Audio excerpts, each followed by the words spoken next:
everyone, welcome to tonight's meeting of the Hand I Supply Curiosity Club. We're your hosts this evening. I'm Tobias, this is Will, this is Matt, and Janita is manning the AV station back there, making sure everything runs smoothly. Together, we have a number of curious and exciting topics to share with you.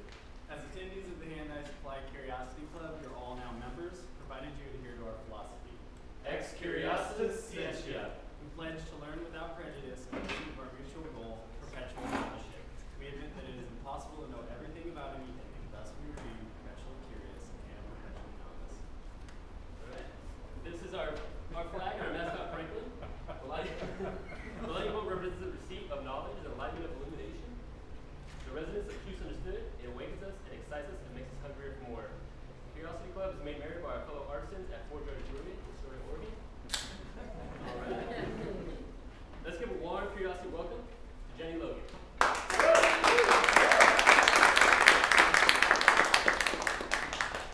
Thanks so much, everybody, for coming, and I'm really happy to be here and really grateful that Tobias asked me to come and talk. I guess we have like an hour or two, and I'd like to know who my audience is. Would you all mind telling me like what specifically you're curious about, and if you're just kind of generally interested in the topic, that's fine too.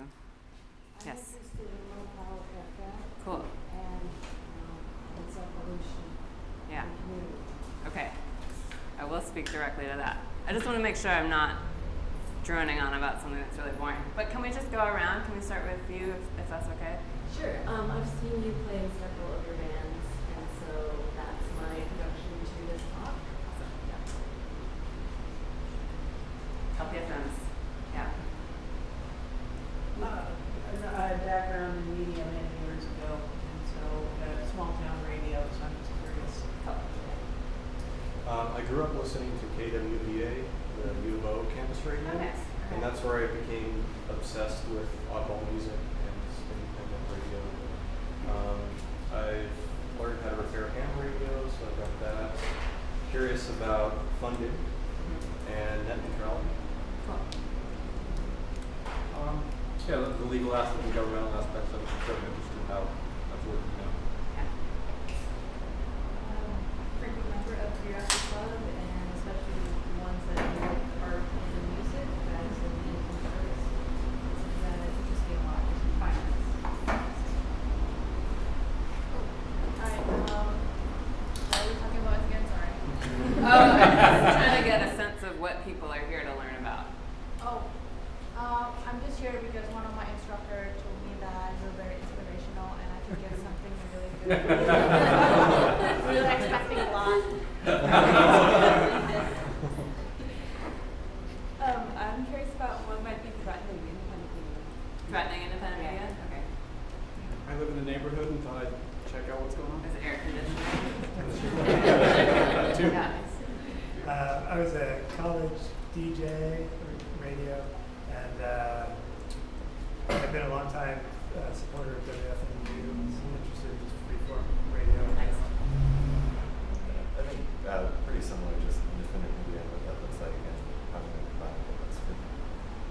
I'm Jesse. I'm friends with Tobias and Will, and so I think a lot of these. Friendship obligation. Also, I'm an Oregonian, but I lived in New York for 8 years, and I used to listen to WFMU there, and when X-Ray came up here, I was just like so stoked that there's something like that now. I think it's one of the best stations in the country, and I'm a member and monthly contributor.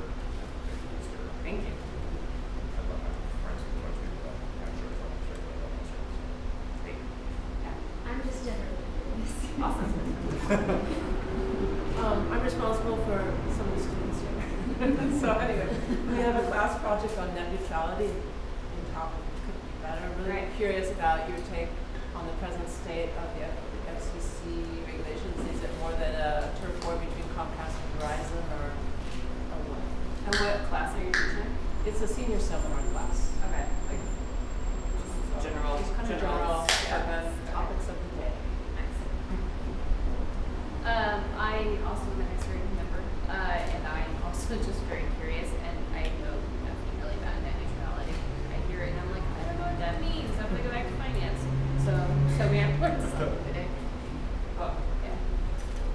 I'm kind of old and toothless now, but in the 60s I was kind of a troublemaker, and I want to hear what you have to say. Okay. I just like X-ray luck and I'm generally curious. Same. I host with Toby and Janira, and I also am really interested in the net neutrality side of and freedom of speech side of this talk. I'm also a little bit interested in the nuts and bolts of making a radio station work. Especially potentially something like a pirate radio station, that kind of stuff, and what the legalities and consequences are behind that. And also, I just really like the station, and I think it's the first mostly good programming we've had, because I feel like we've in Portland had even the great radio stations are still primarily like, you just gotta slog through a lot of stuff. And so it's the first time that I get to turn on the radio in Portland and go like the majority of the time. So That's great. For those of you that just came in, I'm trying to get a sense of why people are here. If you want to share, you don't have to. I'm just interested in the potential of independent media to connect with other forms of media to present more unified themes. You know, a national organization can broadcast Fox News or CNN, they can broadcast one theme and have it reach everybody. And it seems like all the forms of independent media are so diverse and they're going in so many different directions and diminishes their effectiveness. I see. So you think, okay. Well, we can talk about that later. I'm going to reserve some time for Q&A. Yeah. Oh, I've always listened to community radio in Telluride. There was a really big one with a local person that I knew, and then he moved. I think he tried to start something in Tucson because he was right around here too. Tucson has a great community station. Yeah. Cool. So just finished class at Art Institute for now. Just here for one of our senior seminar assignment to hear what we talk about. Yeah, I'm an advertising student. I really like startups and things like that, and I kind of like learn about telling stories and how you get your messages out there. Everything that I'm reading up there is really interesting. Cool. Well, I'll definitely talk about that stuff. Yeah. Hi, I'm a founding member of X-Ray. I'm a fan of independent media, and I have a dog in the net neutrality fight where it intersects the world of energy and federal energy regulatory. Federal what? The Federal Energy Regulatory Commission. I just attend a lot of I'm sorry, I couldn't hear. I just attend a lot of clubs. Okay. Do you want to share why you're here?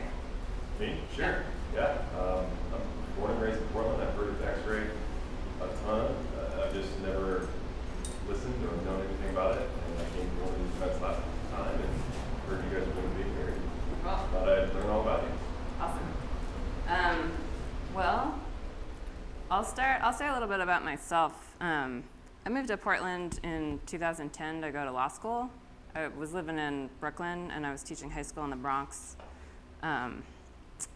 But I'm from California and I've played in bands for a long time. And I was showing Tobias earlier, I scrolled back through my Facebook Messenger because I was trying to remember the conversation that sort of started X-Ray.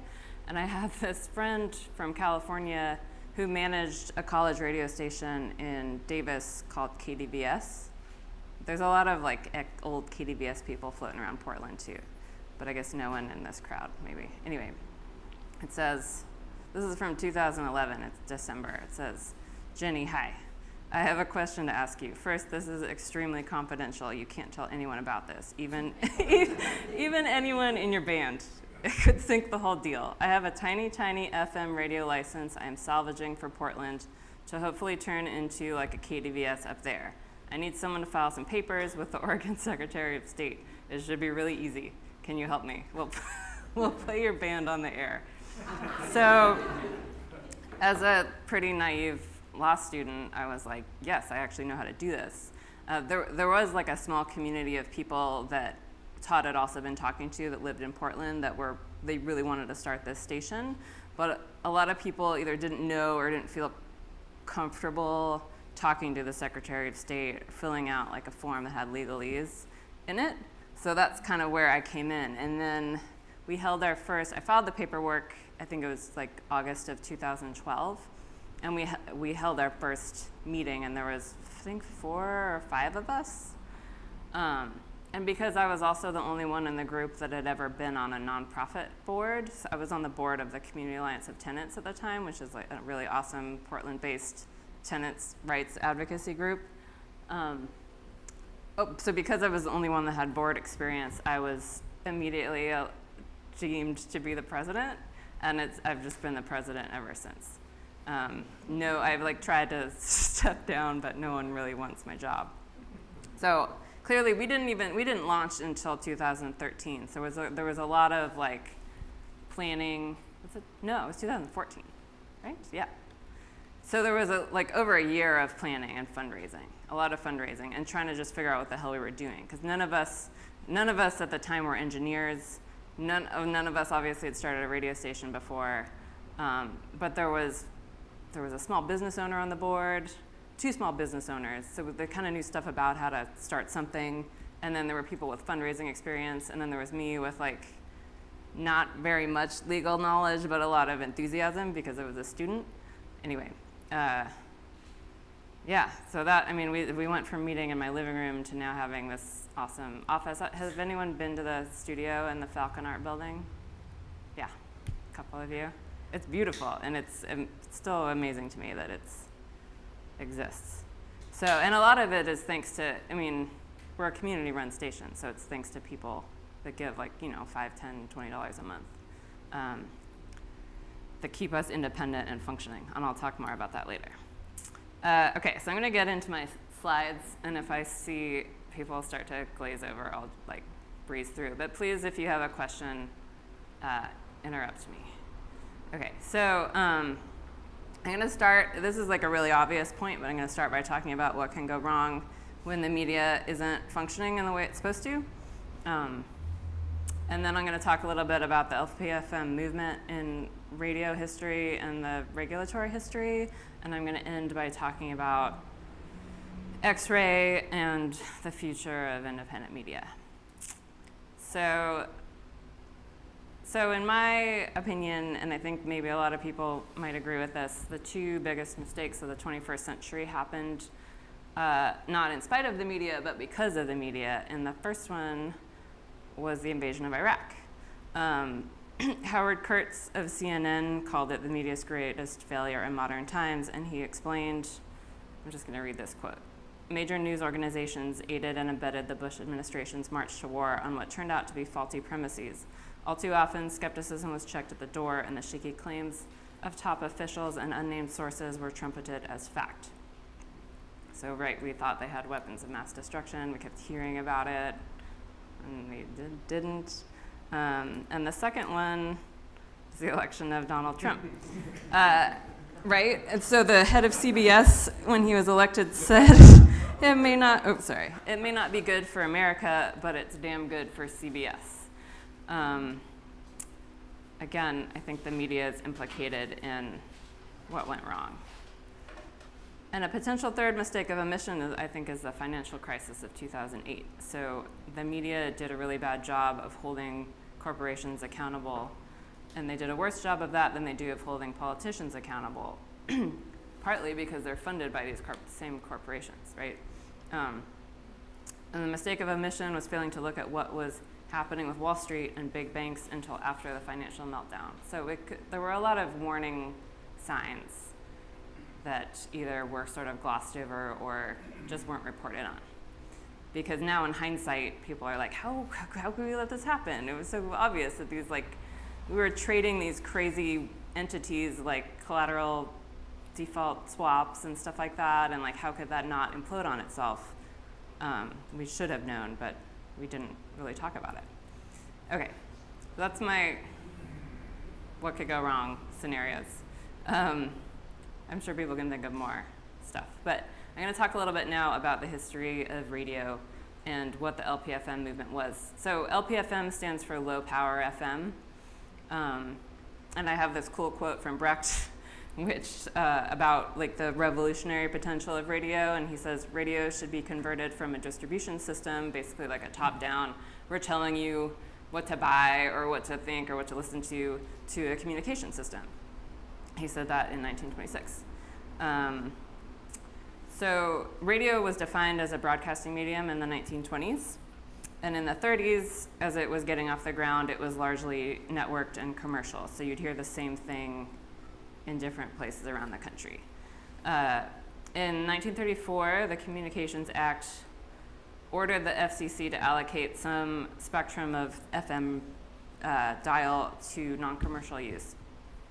And 4 years later, Congress created the NCE FM designation, which means non-commercial educational, to comply with what Congress told them to do. And then 10 years later, the FCC began to issue what's called a Class D license, which they would give to educational institutions. Now, X-ray, actually, our first license was a Class D. It's an antiquated license now because the FCC stopped making them in the 70s. But from like 1948 to the 70s, they would give them to educational institutions like colleges. So the license that X-ray started on, 91.1 FM, was initially belonged to Reed College. And Reed, for whatever reason, didn't want to keep bothering with keeping up with the paperwork and actually broadcasting and running a radio station. And that is the same signal that Todd, that from the message I read, salvaged when they stopped using it. Anyway, so in the 1950s, there was a decrease in commercial use of FM, and it was mainly used to rebroadcast content. But the number of college-based or educational, non-commercial educational stations was slowly growing. In the 60s, consumers started wanting hi-fi stereos, and FM became commercially viable again because people were into listening to music. In 1979, the FM listening audience had finally exceeded that of the AM listening audience. And the Corporation for Public Broadcasting also started urging the FCC to examine the threat of Class D stations because they saw themselves as being in competition. And they will talk, we'll see them again in a little bit. So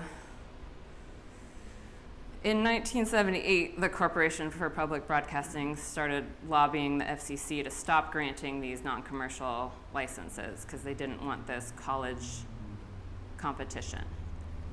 In the 80s and 90s, once the FCC stopped giving out these educational stations, we saw a blooming of like pirate radio in the 80s and 90s. So unlicensed, illegal, I think somebody mentioned pirate radio, I forget who it is now, yeah.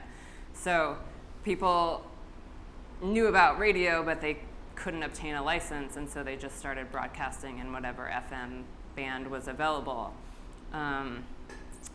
And then people started getting sued and fined by the FCC. But these activists who were running pirate radio stations started petitioning the FCC to give us more bandwidth to broadcast on because clearly there was a demand for it. In the 1990s, there were about 1,000 unlicensed broadcasters. The FCC recognized that there was this growing movement, and the chairman at the time was receptive to hearing about models for legal micro-broadcasting. And this is where LPFMs come in. Well, eventually. So I don't know why I skipped, oh, here, I skipped a slide, right? No. Shit.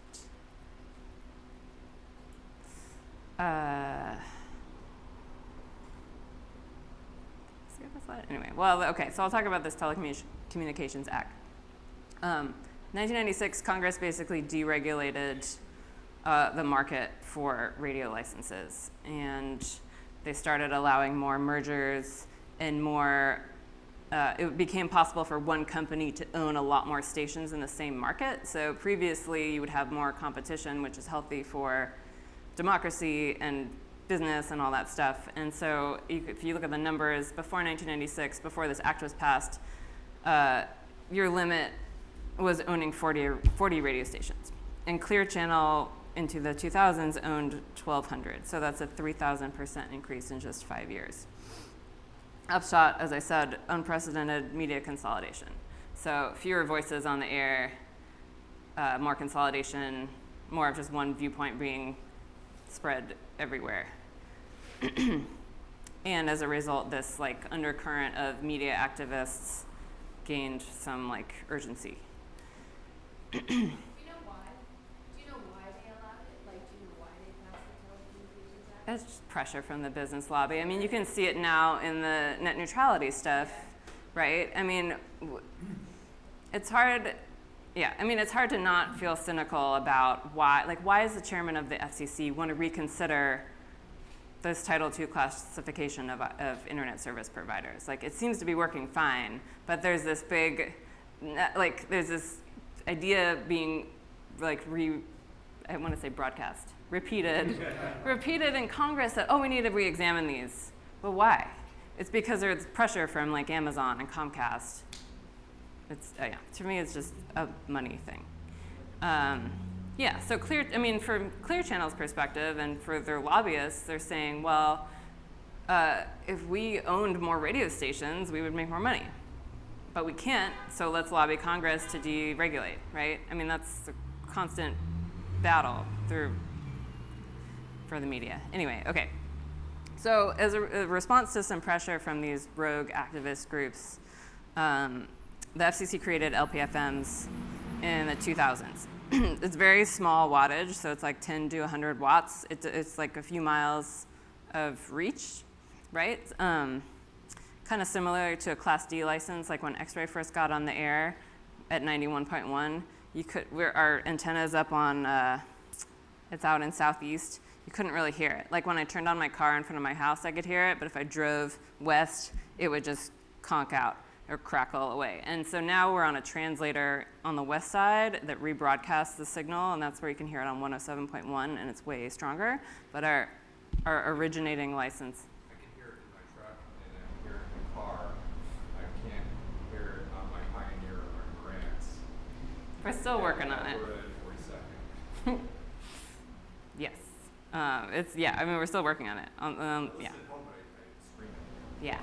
I think a lot of people stream it.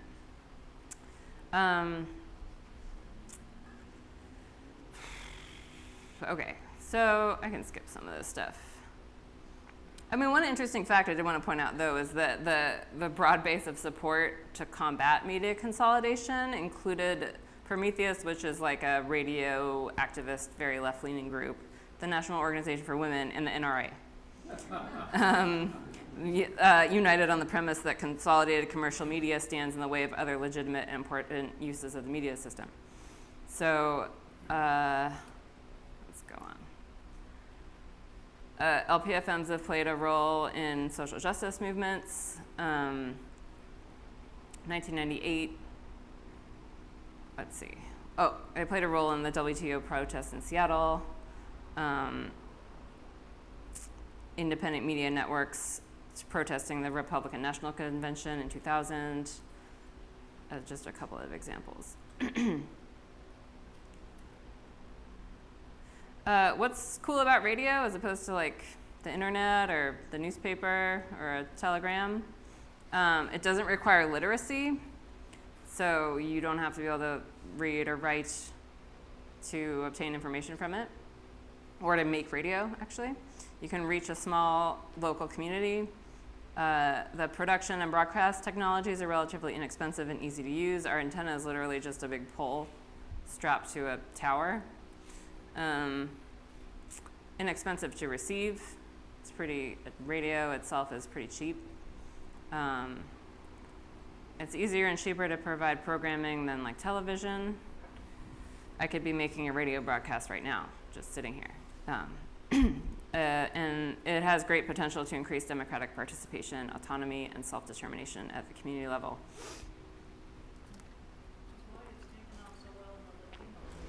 Yeah.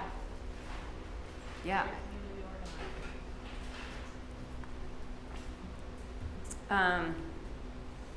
These are just some more facts about LPFMs. Tobias is going to make these slides available on your website. Is that right?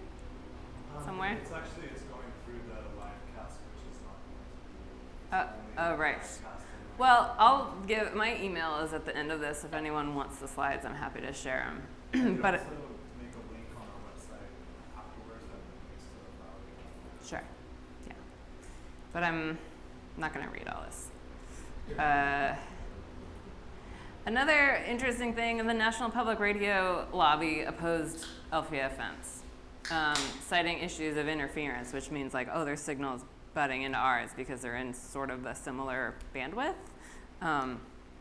Pretty sure that claim is unfounded. Congress held up the issuance of licenses to study the issue of interference, but by 2010, they decided to go for it and give out these licenses. And so now there's probably about 1,000 LPFM stations on the air. One new awesome one in Portland is called Freeform Portland. I forget their call sign, but has anyone heard them?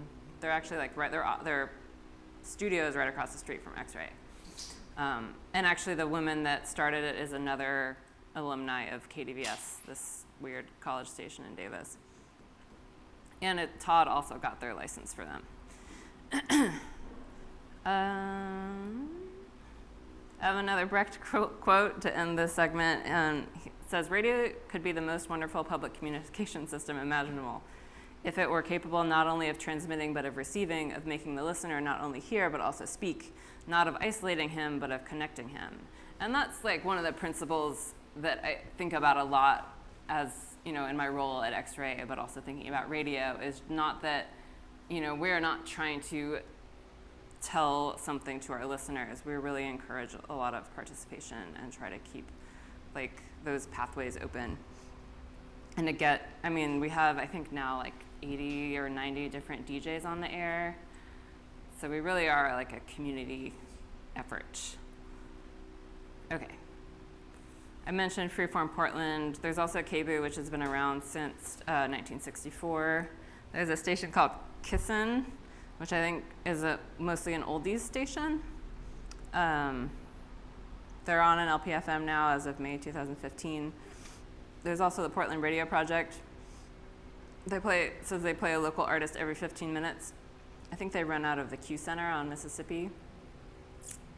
So yeah, there's a lot of great, weird, interesting radio in Portland that you might not have heard about, but you might find if you are in the right spot in your car, because our signals are kind of weak. So now I'm gonna switch to the future of independent media, and there's a lot that can be said and asked about that, and I'm just gonna cover a little bit of it.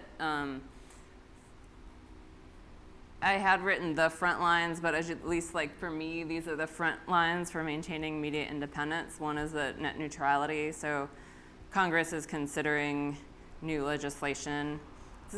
Should we take a moment to say what net neutrality is? Does anyone? Yes. Okay. Well, they're working together. Yeah. So net neutrality is the idea that no kind of content on the internet is privileged, right? So that you will have equal speed and access to everything.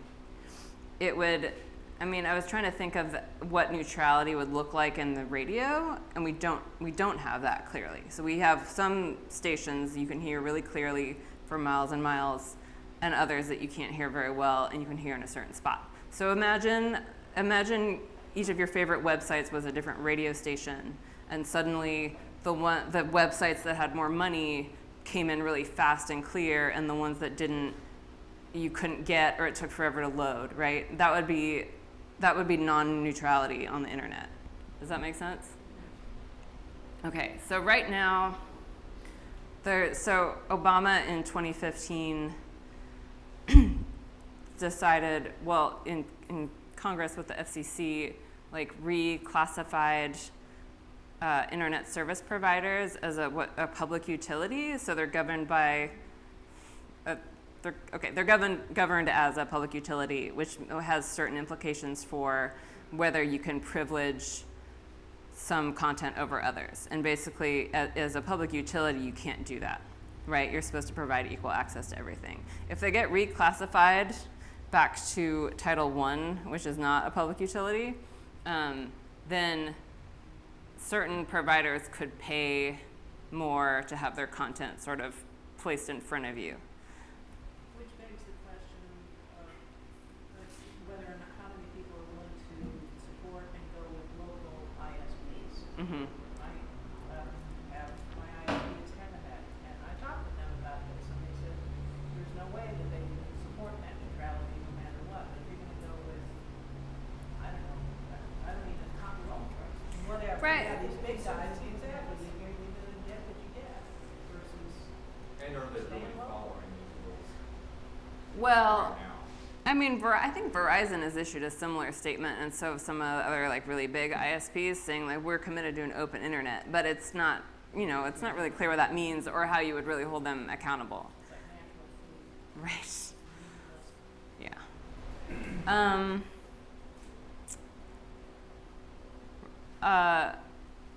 Right. So net neutrality I think is a huge issue, but I also think it's not the end of the world, right? Like you were saying, you can choose your ISP provider. You can still seek out sources of information that you trust. There's still, I mean, there's still a radio. I'm trying to avoid a doomsday scenario because it looks pretty bad. I made myself pretty depressed preparing for this talk. But anyway, so the current chair of the FCC is saying that Obama overreached and shouldn't have classified ISPs as a public utility, and it looks like he wants to undo that and says that it's not a threat to net neutrality. But I disagree. Anyway, funding is a big deal too. Funding for radio. X-ray is funded. Well, because we're so new, we haven't really gotten any national grants, so it's not like a big deal for us, but a lot of community radio stations and like sources of independent media are funded by the feds. And so if that funding goes away, there's going to be less of a presence of that independent media. Yeah, I mean, and I wanted to give you guys an action item. I said keep watching Congress, but there's also, you can sign, so every time the FCC proposes a new regulation, they open it up for public comment, and so you can go on their website and say you are opposed to reclassification of internet service providers.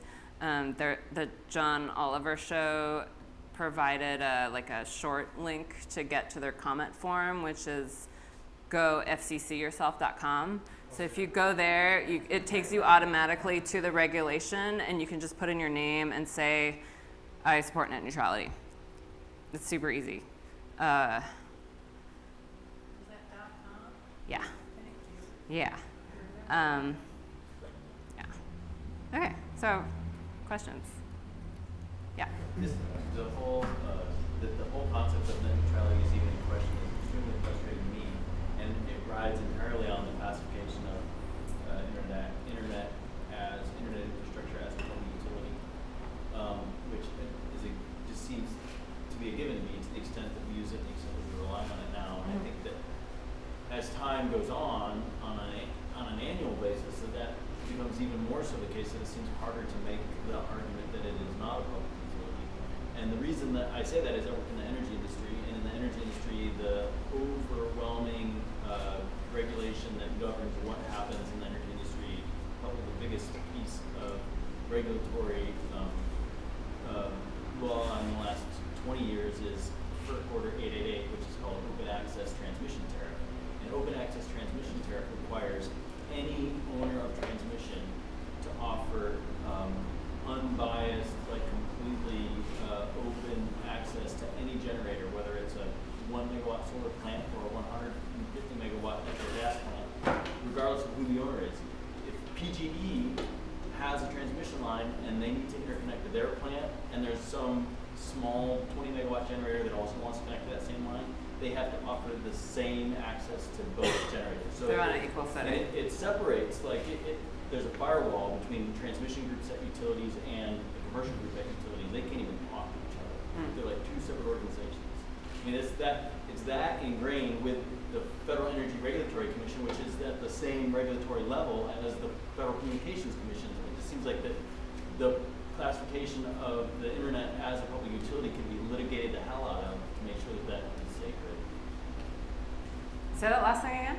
It just seems that because both of the open access transmission tariff was written and ordered by the Federal Energy Regulatory Commission, which has the same stature and level in the federal government as the Federal Communications Commission, that if the FCC is trying to say that the internet is not a public utility, that there's a lot of grounds for litigation to help prevent that from occurring.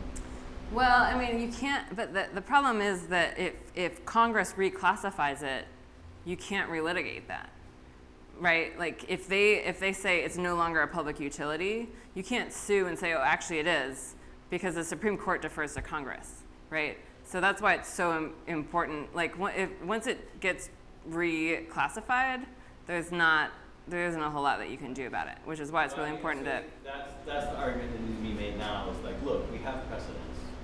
It exists. Like, look at the same thing. The way transmission is handled for content in the energy industry is exactly how we're proposing that it should be handled. I don't know. We live in a bizarre world like that. Yeah. So what is the mission statement of X-ray event? So X-Ray's mission in the short version is that we want to broadcast the best and most distinctive things about Portland. That's the end of the sentence, although I said it with a lift. Okay, can you tell me more about how the perspective is going to be different than cable because a lot of people know about cable, but not everybody knows about it. I've heard of X-ray, I don't think I get it where I live, I've never heard of being a member. How is it, what's the different focus? You know, our missions aren't that different, right? So our style and delivery is a little bit different just because we're different people. KBOO has been around for 50 years, I guess over 50 years. We have a similar split format. KBOO does talk and music programming. We do talk and music programming. We do talk from like 6 a.m. to 2 p.m. on the weekdays, and then it's music from 2 p.m. into the night, and then the weekends are mostly just music. KBOO and X-Ray are not, I don't see them as being in competition, right? I think that the more community radio stations that exist, the better. We're representing maybe slightly different perspectives, but I'd see our missions as being aligned. So are they going for different demographic of supporters, or is it just kind of to I mean, KBOO has a bigger transmitter. You can get all over town. Yeah. Ours actually you can get over most of town now at 107.1. You can hear it most places. Yeah. Two things. One, how does LPFM stand to hold its ground against podcasting? I'm thinking of like when Tom Harmon went to Russia Today, to get his message out there, and I thought, oh, Lord, what a great venue, but it's like you got to go where the power is to put your message out. I'm glad that does X-Ray still carry him? Oh yeah, 9 to noon every day. So, how can you compete with the new technology in which people can simply podcast and put their information out to whoever wants to pick it up anywhere? Well, I think podcasting is meeting a different need. So it's like really specific stuff that people can seek out if they're interested in a specific thing. But the radio is like you can turn it on and just hear whatever is on, right? And you might discover things that you wouldn't have sought out on the internet just by listening. And we hope to be more relevant than a lot of like national podcasts by being relevant to Portland specifically. Yeah. I mean, specifically addressing that, there's so much music that I've discovered from listening to X-Ray. It's podcast is something you actively seek out because that's something you're looking for as opposed to exposure. But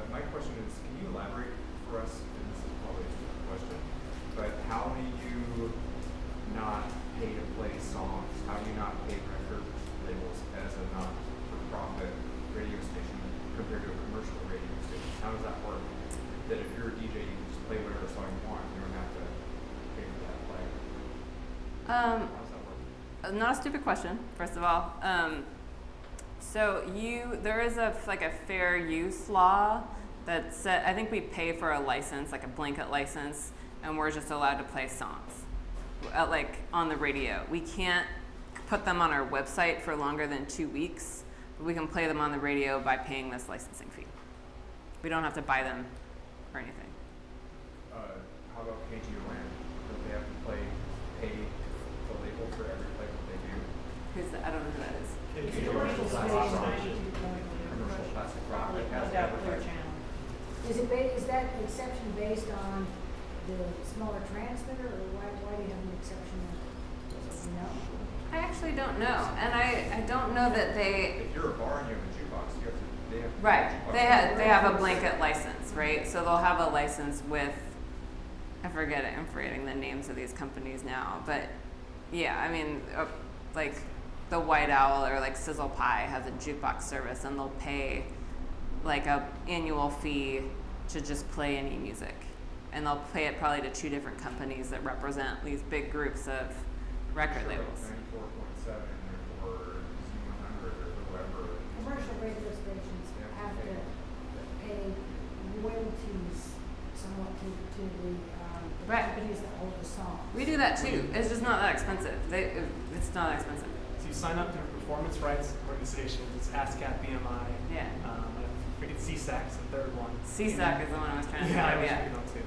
And you get an annual license, and it covers whatever you want to play. Yeah. And then they have their own algorithms that they run behind the scenes, and they pay out artists based on what they think people are playing. That's how it works. So same rate, commercial or nonprofit or. The rate is based on it's based on a few different factors, including like the frequency that you play their music, the number of people that you estimate are hearing it. And so I think that's probably where X-Ray gets a deal, because we estimate like a very fewer listeners based on our signal strength, right? And so, I mean, it's I've actually done, there's like a form they have where you can calculate how much you owe them. And it's like how many people are hearing it on what frequency, and like, frequency is in like how many times, right? And then you just calculate what you owe them and pay them a royalty check. Related, what are the approximate number of listeners via streaming versus frequency? So there's something called Arbitron, which measures how many people are listening on an FM station, and it's really expensive, so we don't know. We haven't paid for Arbitron. We don't know how many people are, we have anecdotal evidence of how many people are listening, but it's only from listener feedback. So it's people that text us or call us or send us emails. But we have streaming numbers, and I haven't gotten the numbers for this year, but I know last year it was probably like 10,000 a month, which is pretty good. Yeah. So LPFM, Mhm. why not AM? Why not AM? That's a good question. I should have also said at the beginning that I don't have a background in radio. Everything I know I learned through trying to start X-Ray. And I don't know. I don't know anyone that listens to AM radio though either, right? So it's maybe that is a territory that should be explored. That's Yeah. I kind of know a little bit of that, but I also. I think it might be harder to get a license. Oh, really? Yeah. Yeah, transmission, it changes transmission, right? Amplitude modulation versus frequency modulation. Yeah. I think FM goes further. That's probably I right. think that's vice versa. Because it bounces at least at night. AM bounces off the stratosphere. Oh, it bounces off the FM stratosphere. lands. You can't broadcast it on stereo. Yeah, it's So for monaural. the music, it's when most AM stations are voiced. Talk. Yeah, talk. Yeah. It's like the economics, or just the cost, is it streaming versus running a transmitter? Is it? And why wouldn't someone just have a streaming service that would be Portland based? That exists. That existed before X-Ray. There was radio, I think it's called Radio 23. Mm-hmm. It was an internet streaming station. They had DJs in a little booth it was on Southeast Salmon, I think, or an 8th in this little room. It's conceptually maybe not that different, but people, when they hear like, oh, I'm starting an internet station, no one really gets that excited. But I'm starting a radio station, people are like, It's more of a marketing problem or a connection problem. right. I mean, and I think the majority of X-Ray listeners actually do listen online, but I don't think that we would have gotten the kind of community engagement and support that we got if we were just said, hey, we're starting a website. You know what I mean? Yeah, but these days. So. the phones, and internet connections. Right. They change things a bit. Yeah. Can you share recorded content with a sister station? Yeah. Something like in Baker City or someplace? Yeah, and there's actually an Oregon community radio network that does share programming with each other. And then there's also online, like, public interest sort of platforms that share programming. There's one called, I don't know, I can't remember now. It's like, I can't remember, sorry. But there are internet platforms that provide content. You can subscribe. Some of them are free. Some of them you have to pay like a small fee or whatever. Like the Tom Hartman program, it's produced on the East Coast, but we play it for free from 9 to 12. Yeah. So not specifically for X-ray, but maybe talking to. Have you seen in the radio industry like more, I guess, approaches for community engagement? So I know that X-ray has a text line, which is awesome. It's pretty fun. But I was wondering if there's anything else, like maybe a corresponding Slack channel or something like that we could explore to be even more of a community. So we use Slack amongst ourselves. I don't know if you guys are I wasn't familiar with it before. It's like an online, to me it's like G-Chat, but with more color and stuff. And you can talk to more people at once. It's like supposed to be like a co-working tool, I guess. I think it might be sort of chaotic if we open it up to everyone. Like it's already sort of chaotic amongst, because we have like over 100 volunteers and then like 90 DJs, and then there's already like a lot of stuff going on. Way for people to connect with each other that are also listening at the same time. Yeah. You know? Yeah. So I feel like, I don't know if you're familiar with Twitch, but it's like a video streaming platform that's just like blowing up. And one of their main things, they have just a chat running all the time where people are interacting with each other. Twitch. It's like Most of it consulting though. yeah, sure. Yeah. Like there's one similar to Slack, it's called Discord, and what I know so far is that most people like Pokemon Go, most people like, oh, there's one nearby, and they use that chat just to communicate. Pretty cool. So I think we're saying is there's space to explore this. I think you're totally right, and I'll talk to the staff about it. Yeah. FMU does something similar on their website. There's a chat going. Oh, with yeah. each show, and the DJ is typically involved, getting feedback. Well, a lot of our DJs do have some kind of social media online presence, so like they'll tweet or they'll post on Instagram while they're on the air. Like Theo, who does one of our afternoon shows, will like post his playlist sometimes. And you just have to know where to look to interact with him. It's not centralized on our website, but I think that's a good idea. So you were talking about a lot of these in like the 90s, these unlicensed radio stations. What are some legal repercussions that you could face if you start a pirate radio station? Fines. Just fines. I don't know if have you seen Pump Up the Volume? Yeah. The cautionary tale. So yeah, I mean, I knew some people that ran a pirate radio station out of a warehouse in San Francisco in, I guess, the late 90s, and they never got caught. But I think usually those people don't have any money, really. Well, and the FCC will issue them a fine for the first offense, and then it'll accumulate. I don't know if they've ever pursued criminal penalties. I think Pump Up the Volume was an extreme dramatization where there's like a police chase and stuff involved. Like, I don't know that that's actually happened in life, but it's just money usually. Same thing, like if we violate one of the FCC regulations on the air, we won't necessarily immediately go off the air. We'll have to pay a lot of money, and that'll be our first offense. Might also interfere with safety communications or other important stuff. Depending on the bandwidth. Yeah.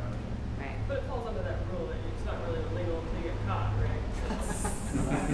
You could be breaking rules all the time and not know it because nobody's really contacting you about it. Some frequencies are monitored much more closely for pirate radio than others, but I don't know about commercial. So the normal FM spectrum that people listen to. For the record, it is illegal to broadcast without a license. Even if you don't get caught. I think I'm obligated to say that as a lawyer. Well, it's almost 7. If people have more questions, I'm happy to hang out. I'll put here's my contact info in the website.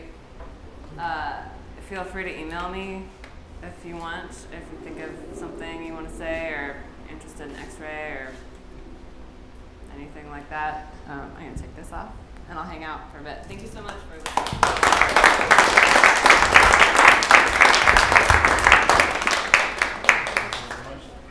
All right, we return June 6th. Wow, this is a little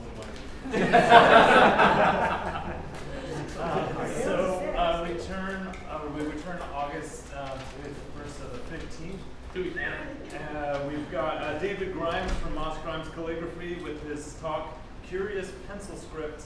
For more information, check out our website, curiosityclub.handisupply.com, and follow our social media pages. Let's have another round of applause for Dan.